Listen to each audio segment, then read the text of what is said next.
Abdul Kalam said that by 2020, India would become a developed country. But have we become? No. India is still a developing country. So what went wrong? Have you ever thought about it?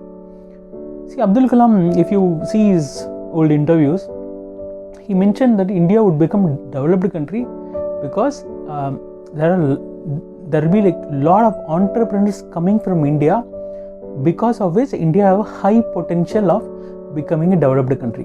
Also, he saw a lot of youngster population in India as a boon. He said there are a lot of youngsters are going to be. India will have a lot of young population. That will be the maximum population. Right now we have 40 to 50 crore young population. He said those people are going to start entrepreneurship, because of which India will become a developed country. But it did not happen. Why? I don't know. I may not be expert in this, but I had a few conversations with a lot of youngsters, and I think they lack entrepreneurship ability. They lack clarity in thinking. They don't even understand what they are actually following. For example, I spoke to one guy who is actually nearing his completion of his engineering, and I asked him what's his plan. He's saying after this engineering I will do a entrance exam for a MBA, and I will do a MBA in a very reputed university, and after that I will go for a job. That's his plan. That's his dream, in fact. I asked him, why can't you think about entrepreneurship? Why can't you think about business? He said, no, business and all won't work. My parents wouldn't agree, and business is always risky, and hardly 10% of the business people only succeed, 90% fail. So I wouldn't do any business. Okay. Anyways, he wants to do MBA. And what is MBA? Master of Business Administration. But those people will never think about business. Those people will only think about working for somebody else. Okay, that's the any part. Okay, that's a different topic. I don't want to touch that. And I asked him to clear that MBA entrance examination, how many people will apply? He said, it's a very famous entrance examination. Few lakh will apply. I then asked, how many will get selected for the reputed institutes? He said, few thousand. I asked him, what is the percentage of the people who is going to be selected?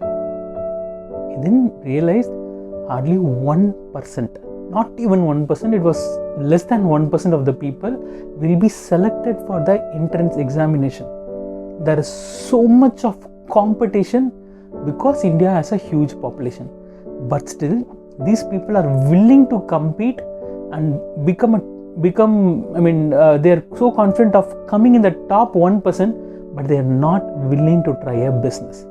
They want to do a MBA, which is Master of Business Administration, but they don't want to do business. They don't want to try business because they are afraid of failing. They are afraid of trying new things. They want to follow the crowd. They have that herd mentality, like I don't know why I'm following this crowd, but I am happy to follow the crowd. That kind of mentality is the killer. That kind of mentality is killing the dreams of the visionary leaders. Understand, friends, I don't want to blame our education system, something like this. That's a different story. We have to think clearly. What is it? What am I doing? See, that's why hardly 1% of the people are rich millionaires. If you take millionaires count in India, official data I'm saying, 5 lakh, less than 5 lakh people are millionaires in 138 crores population. 138, it is, if you take the percentage, it is 0.002 percentage are millionaires in India. Those people do not follow the crowd. Don't follow the crowd. You will also become a part of the crowd. If you follow average people, you will end up with average results. Don't follow your neighbor. Follow that 0.002 people who have become millionaires by doing a business. They're not. Of course, I'm in a full-time job. I respect the job. I do all my sincere efforts in my job. But to India to become a developed country, you should think about business. Okay, And I just wanted to say this. Thanks for watching this. Hope you take it in the right sense. Thank you.